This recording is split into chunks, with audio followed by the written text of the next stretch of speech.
Hi, and welcome back to Hot Off the Press, the show about new releases and the authors that bring them to you. I'm your host, Jim Nettles, and now we're bringing in a whole bunch of stuff tonight to add to that to-be-read pile. So let's see who all is bringing in all those new releases. So, Ellen, you are up first. Are we going alphabetical, I see? I might be cheating that way. It's always fun when Okay. people figure out my secret system. Good. What kind of drink? Hi. I'm Ellen Byerrum, and I write the crime of fashion mysteries, but I have a brand new book, and it just showed up on Amazon last night to order copies, but as we know, those copies won't be showing up anytime soon. I hope they are. It's on Kindle. It is called Crook Tales for Two. It's a big departure for me from my series. And I do want to say one thing. Yeah, some people think I write cozy. I do not. I write traditional mysteries, but I call my mysteries screwball noir. So, you know, and I think that's fun. My new mystery, as a teaser, is kind of a Nick and Nora dynamic to it. So it's a lot of back and forth, quick dialogue, male-female relationships. Should I hold off there and Yeah, go around? just hang on. We'll loop back around in a minute. Yeah. Ed. Hey, I'm Ed McKeown, primarily known as a science fiction writer. Usually my field and forte are the far future, robots, artificial intelligences, aliens, and so forth. But I also dabble in urban fantasy. And my Night in Charlotte series is about a Knight Templar here in Charlotte and allows me to have a lot of fun at the expense of my hometown in a not legally actionable way. Mm-hmm. Shane. I am Shane K. Morton, sometimes known as Sean Azinsalt when I'm feeling dark and mean and cruel. Shane K. Morton writes MM romance and gay, cozy, adjacent mysteries in the Drag Queen Detective series. I am here today because I had a book released under Sean Azinsalt, who is a dark MM romance.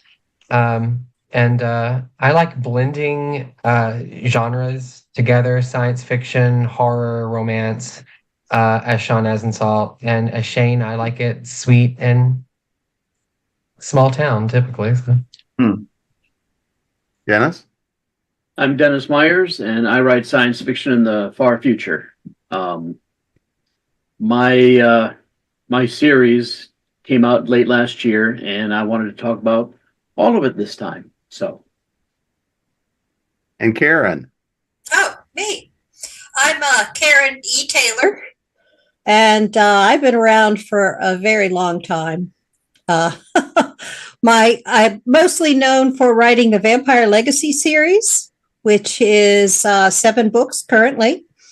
The first novel was the first novel I ever wrote, was Blood Secrets. It came out 30 years ago, and it's out again because you can't keep a good vampire down. So this is the 30th anniversary edition. I'm very proud of this book and this series, and I thought she deserved another chance. Now we have trade paper, hardcover, Kindle, and audiobook coming soon. So I'm extremely excited. It's the first time that my books have been on audiobook. I'm planning on releasing a book every 2 months because there are 7 books in the series, and like to get them all out in 2024 and look like really prolific, except for I wrote them all 30 years ago. But other than that, they're good books. So, Well, let's actually start with kind of the big world. What's the setup we're walking into? And Ellen, I'll start with you on this one. Kind of what's the big setup? It is 1934. Prohibition has just ended, and I have mobsters. I have the theater. I have a young playwright who is anticipating her opening night in just a week or so, but she sort of walks into a murder being committed in an empty schoolhouse above her. It's New York City and lots is happening. It's October. The funny thing about this book, or maybe it's not funny, but for me it was very fortuitous, is I had a dream that was the first chapter of the book. And I woke up and I realized it was in 1934. And then everywhere I turned, it seemed something was 1934 and more 1934. And it starts in an empty schoolhouse. And I woke up and I thought, well, why is it in an empty schoolhouse? And I thought, I wonder if it was Columbus Day. Columbus Day was the first national Columbus Day declared by Franklin Delano Roosevelt.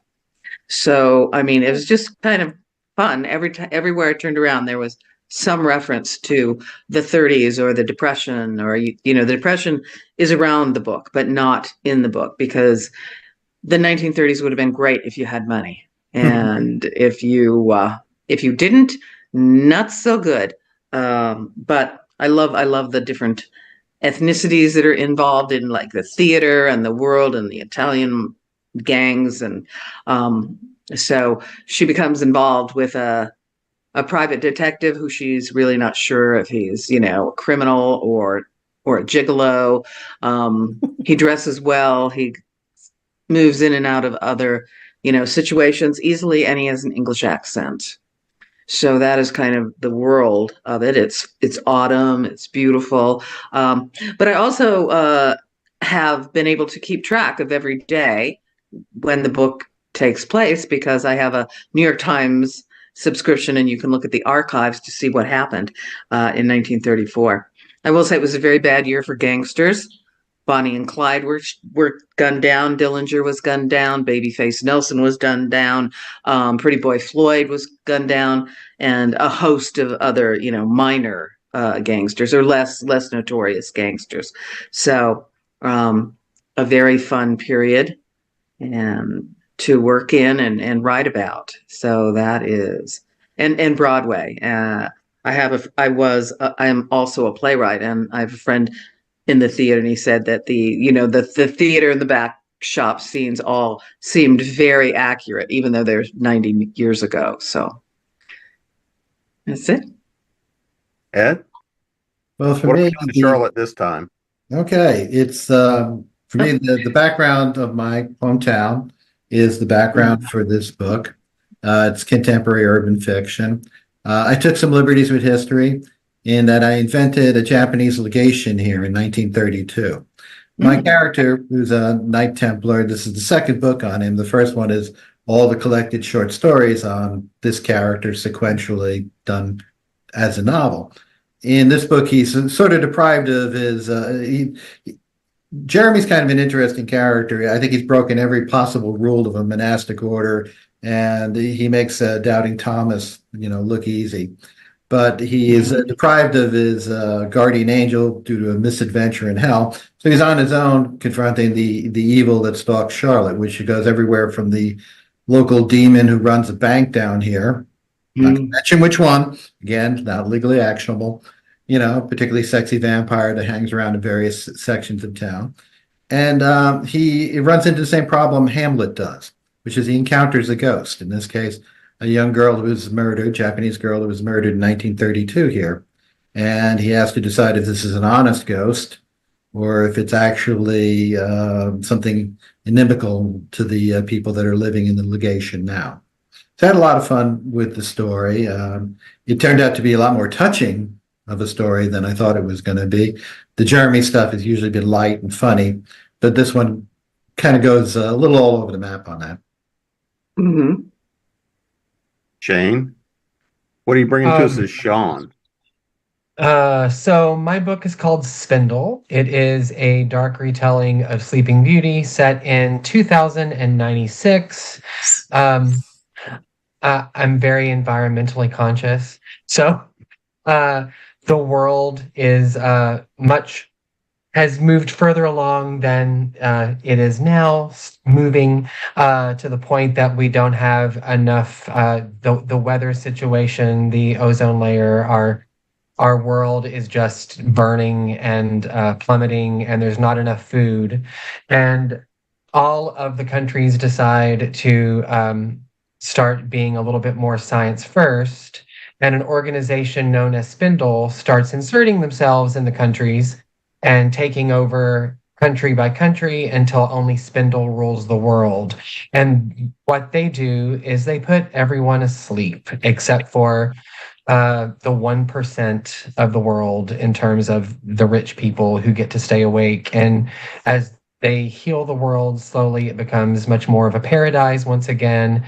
And all of these sleepers lie underneath the ground in chambers that they've created. And something kind of like the Matrix happens in terms of the people above the ground start getting bored because they don't really have to do anything anymore. There's no jobs, there's no work. Spindle provides and takes care of everybody. Kind of utopian in that aspect. But they create something called the Alt, which they can go in and play. But what is actually happening to the sleepers is they believe they are actually living their lives. And they are in the alt, which is how they keep them healthier and more robust. One of my characters meets someone in the alt and falls in love, and it becomes kind of a treatise on reality, whose reality is actually real and whose reality is actually simulated. They work them, go through the process of figuring it out. And in the end, they have to make a decision to stay together. But it's a very dystopian tale, but for good reasons. Bad things happen for good reasons. Dennis? My series is set in 3288 is the year that it starts. It's 50 years after the orbital corporations and the world government have had a massive war. Earth lost, and the orbital corporations banded together, created the Corporate Federation, which is this balancing act of very careful, like the main number one thing is there's no intercorporate murders. But murders inside the corporation, that's up to the corporation. And this balancing act is disrupted starting in the first book with kids throwing rocks on the moon. And then there's an accident with a seamstress. Eventually, a situation develops that a ambitious corporate executive decides to take advantage of to try to get the moon, which is the largest entity not part of the Corporate Federation. They stayed out of the war. Gets them into the Corporate Federation because he thinks he can change the balance of power and take over. Well, he does, but not in the way that he wanted. The series follows the changes and the conflict as it progresses from just the low-level simmering to more fighting. Eventually, the whole thing falls apart, and by book 4, they're fighting over the pieces to see what they're going to build next. Karen? Okay. Blood Secrets takes place Thanksgiving evening, which is important because I think that's when I started writing it. I have a tendency to put my time into the book's time. So it starts Thanksgiving evening, 1990, 1992, maybe. It came out in 1993. So it is very late 80s, early 90s, big hair, smoking in bars, craziness everywhere. And Deirdre Griffin is my vampire, my lead female vampire. She does not know any other vampires except for the vampire that changed her pre-Civil War. And he went on his way. So she's living in New York as a fashion designer. And we find her Thursday night going over to a bar that she frequents for a feeding because she's been working on her new line and she hasn't been out all week long. So she shows up in this bar And the bartender, Max, sets her up with eligible young bachelors. Everybody thinks she's a hooker, when in fact she just takes them to the back room, takes enough blood to keep herself going, plants a hypnotic suggestion that they never saw her, and goes on her merry way. And she's lived this way for many times. And if she's particularly hungry, she has to do it 2-3 nights in a row. But she's not greedy, and she understands the basic rule of vampirism, which is you do not mess with the villagers with torches. Mm-hmm. They will kill you. So she is very protective of her life, of her secrets, of everything that goes on, until the next day she reads in the paper that the guy that she fed on shows up dead. She knows she didn't kill him. He walked away. He was fine. She checked his pulse. She used to be a nurse. She knew everything she needed to know to make sure that he was alive, and he showed up dead anyways. And as my detective, Mitch Greer, says, damnedest thing I've ever seen. He was drained of every drop of his blood. So that is Blood Secrets. She needs to stay away from Detective Mitch Greer. She needs to clear her name in these murders, and she can't do any of that because, of course, she falls in love. Mm-hmm. Well, let's dive a little bit deeper into who we're going to be meeting, right? The characters, all of the fun stuff, because that's what story's for, right? Is we get to follow the characters. We get to dive into their mishaps and troubles. So, Ed, I'm going to start with you on this one. Okay. So who is it we're going to be hanging out with in this one? Well, his name's Jeremy Leclerc. He's in his early 20s. He's a Knight Templar mostly because it was something the family did and he got stuck into it. He himself has a great deal of doubt about life, the universe, and everything. Even though he has been paired with a guardian angel at one point, he doubts the existence and the goodness of God and so forth. So he's working out a lot of issues about being and who we are and where we go. In the meanwhile, he has to deal with supernatural evil. And he's somewhat of a practical individual because he does have a vampire friend who, Karen, has some similarities to your character. She leaves him smiling with a nip and a sip. And Debbie Middleton thinks of herself as a time tourist. If she doesn't screw up and leave a pile of dead bodies around, which gets those villagers and torches that you mentioned going, she could last long enough to see everything. As she points out, she's lasted from the American Civil War to see the Great Pacific War, to see men on the moon, to see all manner of incredible things.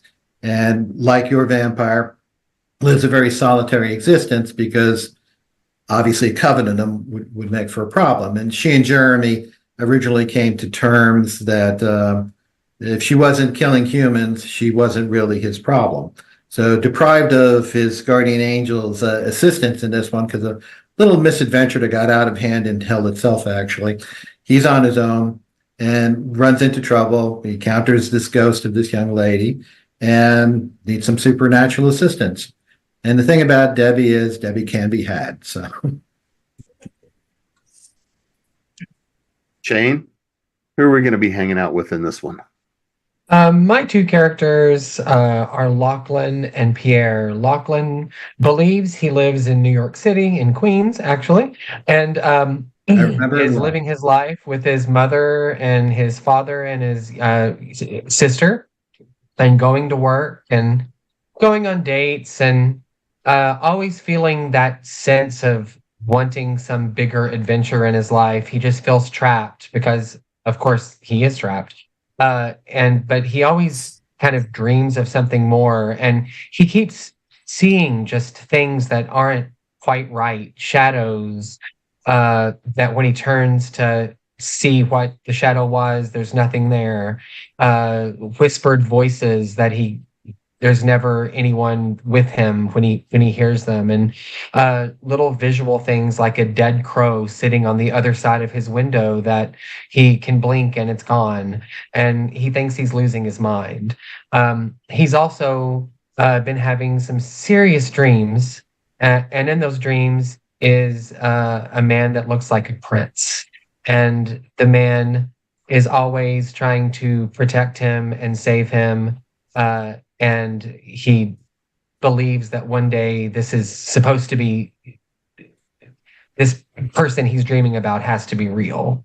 And Pierre is living in the world, and he is playing the alt. And as he is playing the alt, one of his favorite games to play in the alt is the Grimm's World. And he plays Sleeping Beauty because he likes fighting the dragon. So he is, as he plays the game, it's the first time I've ever written lit RPG, which was a lot of fun. It's only 2 chapters of it, but it was a lot of fun to write.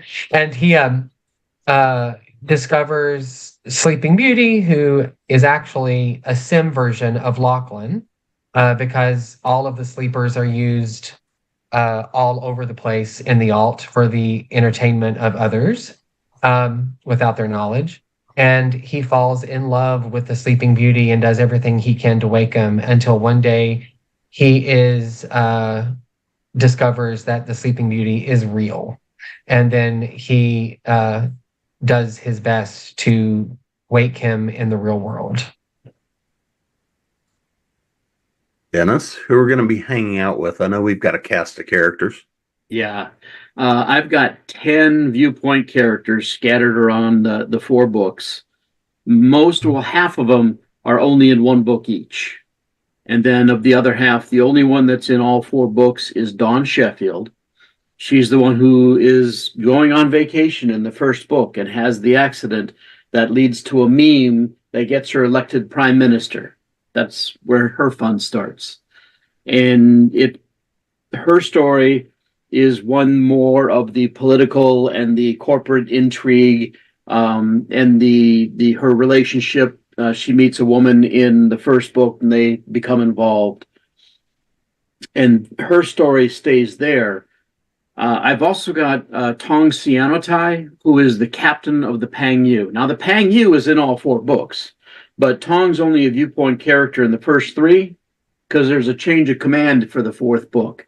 And the new captain of the Pang Yu is a viewpoint character in the 4th book. And the other one that's in most of the books is Ted Becker. Ted has like a cameo in the first book, so I don't really count that. It's like one quick scene. But he becomes a major viewpoint character in book 2 and is in 2, 3, and 4. And his story is very tightly wrapped with Dawn's sister. And that is probably the most heart-wrenching story of them all. So, Karen, let's dive a little deeper into who we're hanging with in your world. Okay, well, we've got Deirdre. We sort of described her already. This novel is more of a coming-of-age novel for her, despite the fact that she's over a century old. I wrote this back in a complete void. Started it in 1988. Had no clue what I was doing. I just wanted to write a novel, and it turned out to be vampires because I like vampires. So Deirdre is sort of a strange vampire. She doesn't have any powers that she knows of because she's had no one to teach her. When she meets Mitch Greer, it's bad news for her because she has managed to go all these years without a romantic attachment. And she really doesn't want to have anything to do with him. Mitch, on the other hand, is straight-laced, really conservative, although I'll bet he doesn't vote Republican. He is a by-the-book kind of guy. And she falls for this. I mean, he is really, at some points, he's a little bit too strong. And some women go, oh, he's a person you would tell your best friend you shouldn't date him. But Deirdre's not your best friend. She's a vampire. She needs somebody that she could push against that she knows he won't fall down. So that's Mitch. He is divorced. He has a son, Chris. We meet Chris briefly. Deirdre has her friend Max. She has the people that work in her business, her secretary Gwen. We have another character called Larry Morton, who is important in the book in many ways, and he appears later on. in the rest of the books as a villain. And Max, the bartender guy, he appears sort of in the rest of the books. Mitch is throughout. Deirdre is all the way throughout. And we get lots of other characters too, like Vivienne, who is a 17-year-old French vampire pre-French Revolution. So we had a lot of fun with her. And a few other people. I don't want to ruin the surprise of who turns up at the end of the series to be an actual vampire. There's vampires everywhere, and Deirdre has just been living with her head in a paper bag because she's just not very good at picking up on those sorts of clues. She's good at being a vampire, but she doesn't get along with other people, and she does not socialize well. The world itself is a world in which obviously vampires exist. I've sort of taken out other, like werewolves and mummies and zombies, as impossibilities. Deirdre doesn't know if she can change into different shapes. She doesn't know any of the full extent of her powers. We do have a little bit of voodoo that comes in book number 4 and stays throughout there. And I have a little bit of hokey science with a doctor that arrives in book number 2 and is part of the whole series. They're all a bunch of intertwined lives, all revolving around Deirdre Griffin, who would just as soon be rid of most of them. So It's not like she couldn't make that happen. well, she could, but Have them for dinner. she doesn't like to feed on her friends, Aw. even if she doesn't want friends. It's a strange situation. I don't think I'm giving her enough credit here. She's actually a really nice person. You'd want to sit down and have a cup of coffee or a glass of wine with her. You just don't want to be around if she's hungry. Yeah. Wow. Ellen, so who are we going to be hanging out with? Okay, well, my book is Crick Tales for Two. I just wanted to show the cover, which I commissioned an artist to do a cover in the style of Leyendecker, and I wanted it to evoke like the old magazine glamour from that period. So I love this cover so much. We will meet Esme de la Forêt. Actually, her full name is Esme Rafferty de la Forêt. She is a young playwright, 25 years old. Her first Broadway play. She's very excited. Her background is that she comes from a place out west. I don't define which state out west, but it's a pretty, dusty, dreary western town where they think Denver is the big city. And she is within a space of a few months, her father, her mother, and her fiance died of a rather strange flu. And it's not the 1918 flu, but people die every year of the flu. I mean, they even die today with the flu. But her family, her fiance, Roger, who she was thinking of dropping, all die on her. And her parents were very tight-fisted. It's the Depression, ran a small grocery store.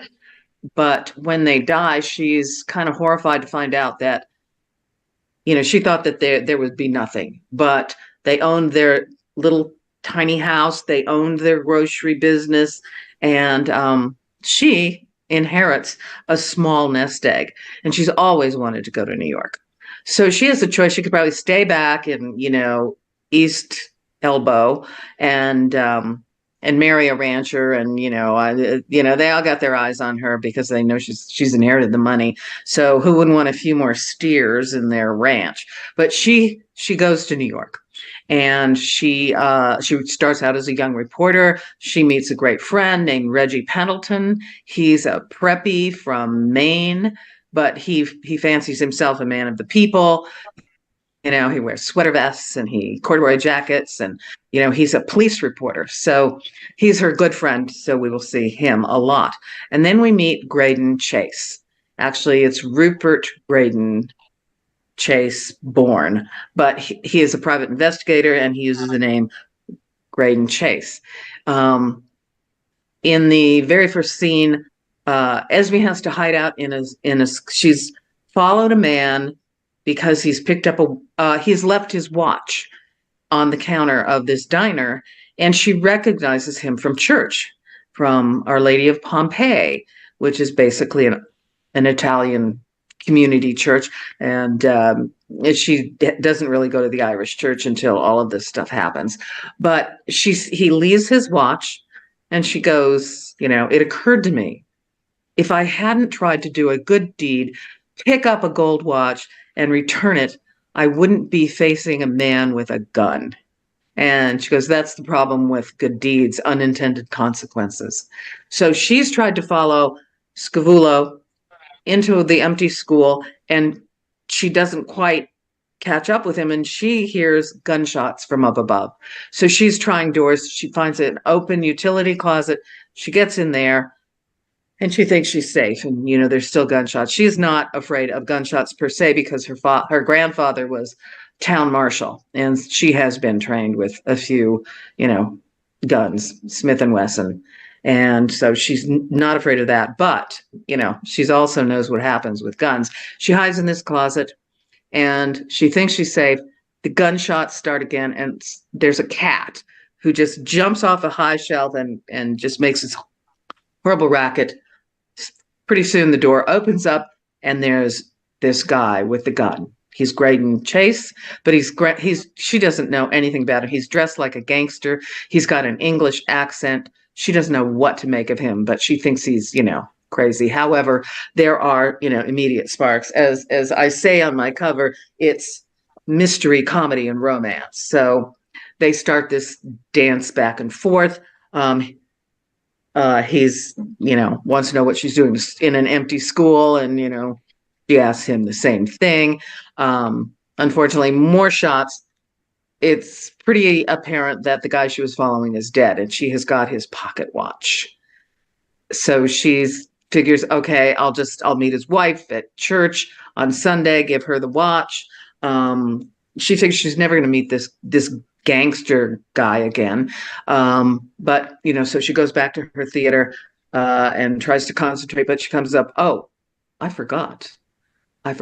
He actually kisses her in the closet, and he explains that he thought she was going to scream, and she's outraged. She goes, I'm not going to scream. I'm, you idiot, don't you dare touch me. And so, they have this immediate thing, but she's convinced he's a gangster. She goes back to the theater, is just sort of absent-minded, but she comes up with a new ending for her play, which is going to open in a few days. And the play is called Leaving Alamogordo, which is not to indicate that is her hometown, but I always loved the title, Leaving Alamogordo. And I thought, it's a good title. So that's her play, Leaving Alamogordo, the story of a young reporter who saves the life of an editor in a small town. So she comes up with the idea that her heroine in the play is not going to passively receive the kiss at the end of the play, which everybody expects.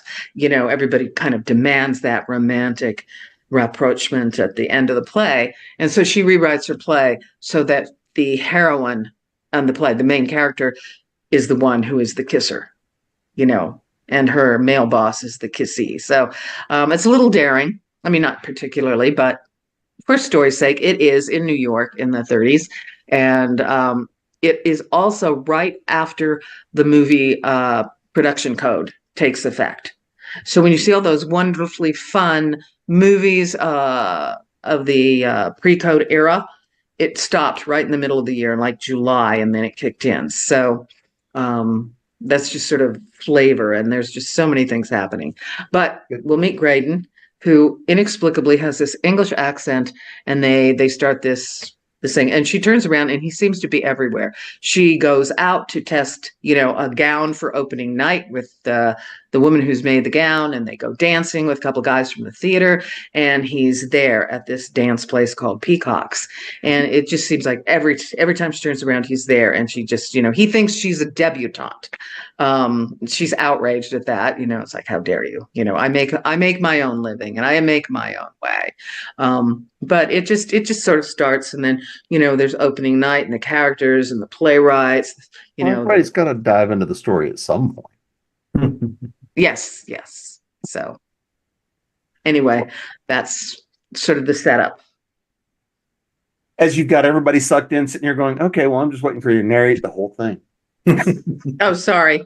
No, I'm sitting here. All right, we can keep. So let me throw one last thing out there, because one of the most fun parts of being a writer, of course, is the research rabbit holes, right? It's the things we learn, the things we discover, and the things that magically work their way into the books. Mm-hmm. So Shane, I'm starting with you on this one. I was afraid of that. What was the thing you learned, or the thing you tripped over, the thing you discovered working on this one? I did a bunch of research on suspended animation because my characters have been asleep for decades and have not aged or changed much at all. And there's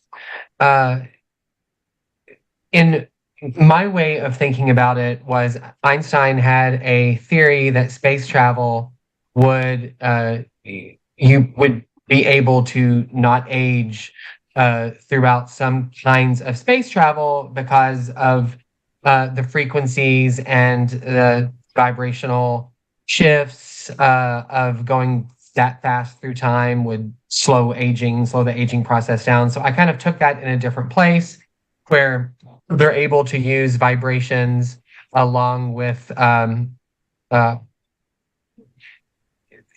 therapies that we actually now have, honestly, when it comes to like oxygenated. I can't think of the actual words of this now because I wrote this 3 months ago, but the kind of therapies that you would put somebody in who was badly burned, like an oxygen tank, The bariatric. UV light, yeah, so that it would, really help with the healing process. Well, that combined with Einstein's theory of space travel and how you wouldn't age was kind of something that I had to go down the rabbit hole into and then make it up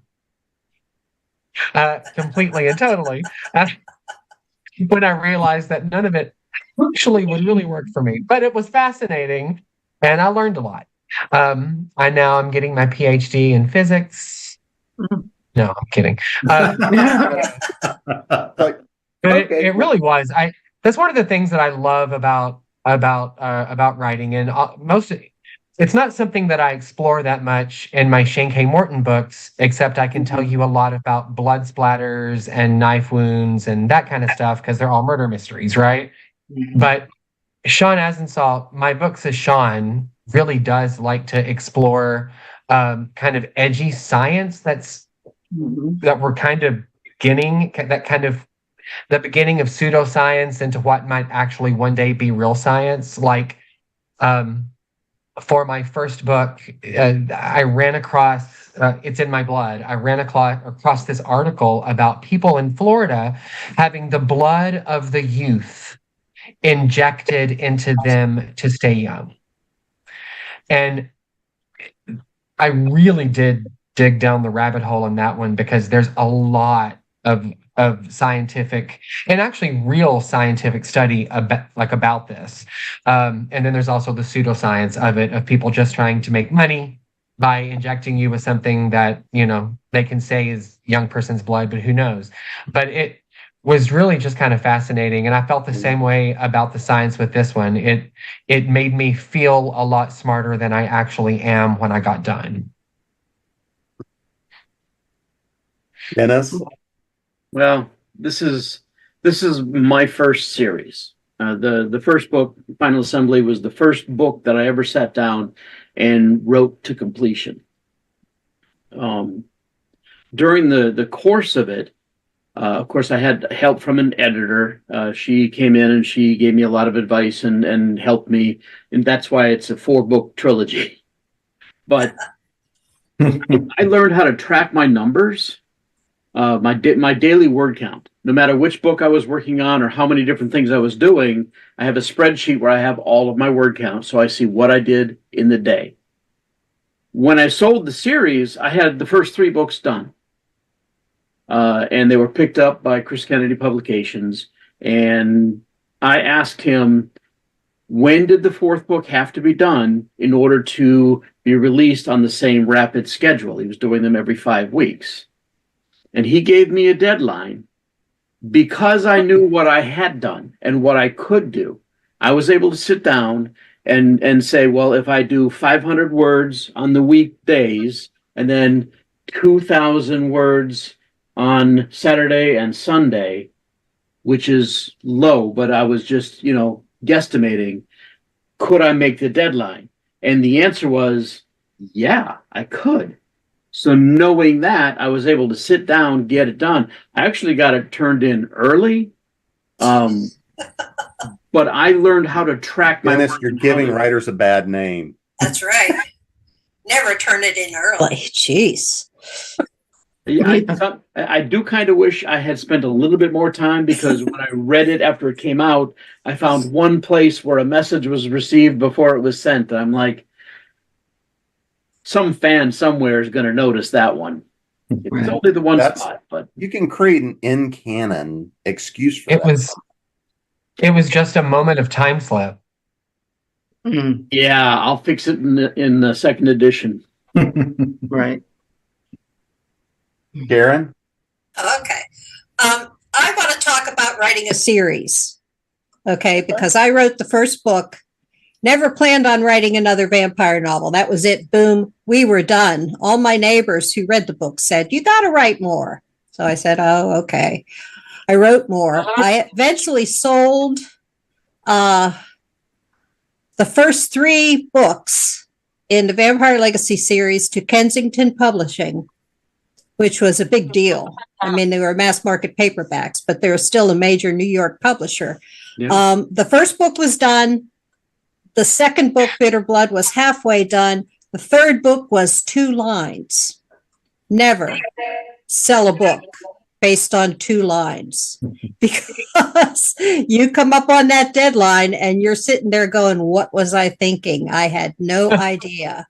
I wrote the first book in about 2 years, with another year or so to edit it. I wrote the second book in about 9 months. And I wrote the third book, because I was late on my deadline, in about 3 weeks. Oh. So well, I'm impressed. Oh, no. I have hints. I could give you hints as to how to write a book in 3 weeks. I impressed had yet horrified. Yes. Two small boys. So they go off to school. I sit down at the computer. I'm drinking coffee. I'm writing sex scenes like there's no tomorrow, because sex scenes fill pages.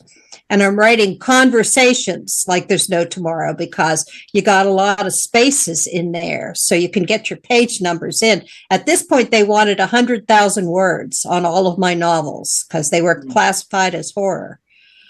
But what a couple of weeks that was. That was just unreal, totally unreal. Eventually, I was living on coffee, white bread, and Alka-Seltzer, because it's the only things I could keep down. So I think I must have lost, 15 pounds. And some people say it's their favorite book because it's so immediate. I'm like, yeah, no shit. Excuse me. Really? No kidding. It's immediate. It's like it all happened. Boom, boom, boom, boom, boom. People say, how did you do this? And I say, I don't have a clue. Miraculously, I sold 2 more books to them. And then they canceled those. And then I sold those 2 books back to them, Kensington. And then they bought 2 more to end the series. Wow. So yeah, it was a real strange trip. But then they republished them as omnibus editions. And then 30 years came up and I said, I want the rights back. And they gave it to me. So I own all the rights. So yeah, book rights, foreign rights, movie rights, TV rights. I can now have audiobooks because they never did audiobooks. So this is a whole new world for me, and I'm all on my own doing it, unfortunately. I think I have an agent out there somewhere, but I haven't spoken to him since I moved to Vancouver because I didn't have anything new to give him to sell. So if I don't write anything new, he doesn't have a job. But anyways, yeah, no, writing series is a whole different fun thing, and I kicked it out. I actually have ideas for an 8th book in the series. So if I get all 7 of these out and I haven't overdosed on everything, I will write book number 8. So, Well, I knew what my book 4 was going to be when I started writing it, but that I helps. can't imagine getting it done in 3 weeks. Well, it was horrible. Yeah, I think the worst I ever did was I did a 105,000 word book in 3.5 weeks. Yep. Okay. Yep. So about the same. Yeah. Yep. Terrible. Yep. Terrible. Yeah. And was it a good book? Yeah. Yeah. Yeah. It's probably the best out of that set. No sleep, lots of caffeine. So Ellen, what rabbit holes did you trip down going back in time for this one? Okay, well, lots. First of all, the New York Times archive is just completely addicting because you go looking for different things and you find all kinds of fascinating stories. I noticed a lot of trends in crime. There were and people that were found to have been, just thought to be destitute, and they would have, hundreds of thousands of dollars stuffed in coffee cans and put away, and there were lots of kidnappings. Was a real big, for money kind of crime. I did have to limit my New York Times archive reading, or I'd just be there all day. Especially when you notice lots of trends. I mean, the Lindbergh kidnapping trial was going on at this time. I read lots of contemporary magazines for the lingo of the times, and watched a lot of pre-code movies, which I thought were just wonderful and offensive at the same time. So they were fun. But one of my favorite stories that I found out, and this was after I had written something in my book that there's a lot of fashion in there, because 30s fashion is unbelievably gorgeous. And so my character comes from, the Western states, and she comes up with this idea that she has actually gotten her play on because a flop play closed quickly and the slot was open. She was working at the theater reading scripts, and she got to have her play done, but she needs clothes now. And so the previous play closed, and they had elaborate costumes, and so she bought the costumes from there because the producer never wanted those costumes to be associated with a flop play. So she's able to buy them and look fabulous and work with their wardrobe mistress. But I read later that the actress Kay Francis, who was a very hot actress in a lot of pre-code movies, and that was the main part of her career, and she was in theater before then, she became known as the best dressed woman in New York.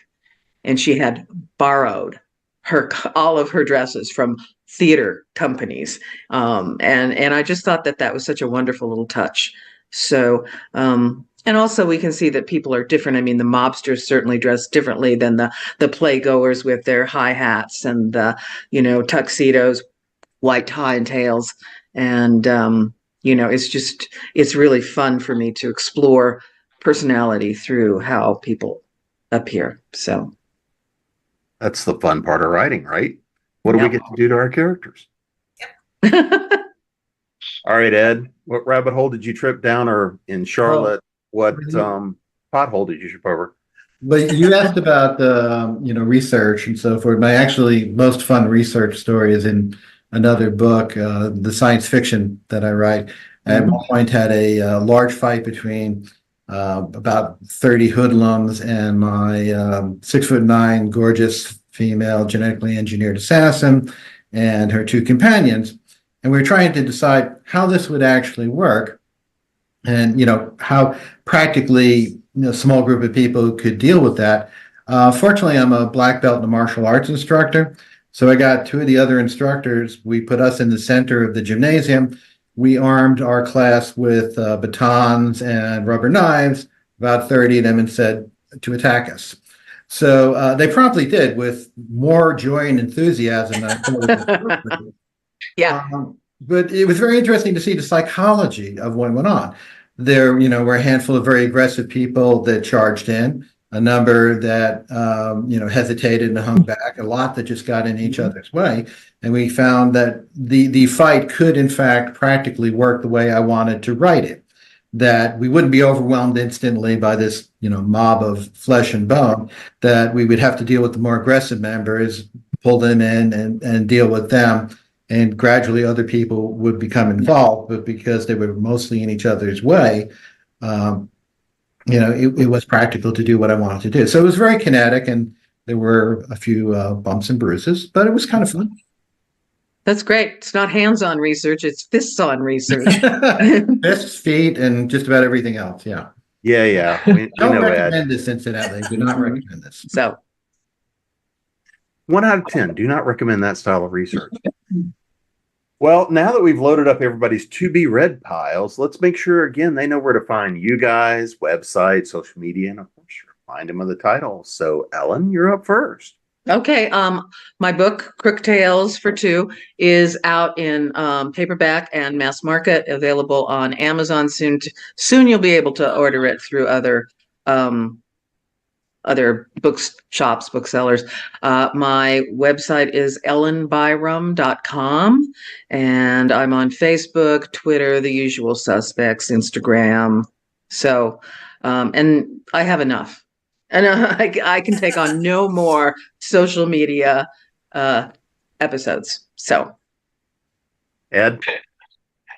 For me, just putting them up over here. My book's available all on Amazon, all in Kindle. We're also moving into audiobooks, which is new and exciting. I'm working with the Actors Everywhere folks in New York City, and they're doing a wonderful job with my Morals series, which is what I'm primarily known for. Science fiction series about an AI who chooses to inhabit a female identity, what that means for her to make that choice. So I'm also with Copper Dog Publishing. You can find me there. You can find me spending and wasting way too much time on Facebook. Like all the rest of you, I'm kind of stuck in the social media world without really necessarily wanting to be there. I'm an introvert. I would really rather just write books and let people buy them, but unfortunately you have to get out there these days.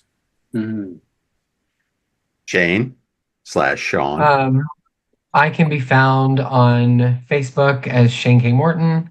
My readers group is Shane's Sweet and Salty Readers, and Shane Morton Author on TikTok and Instagram.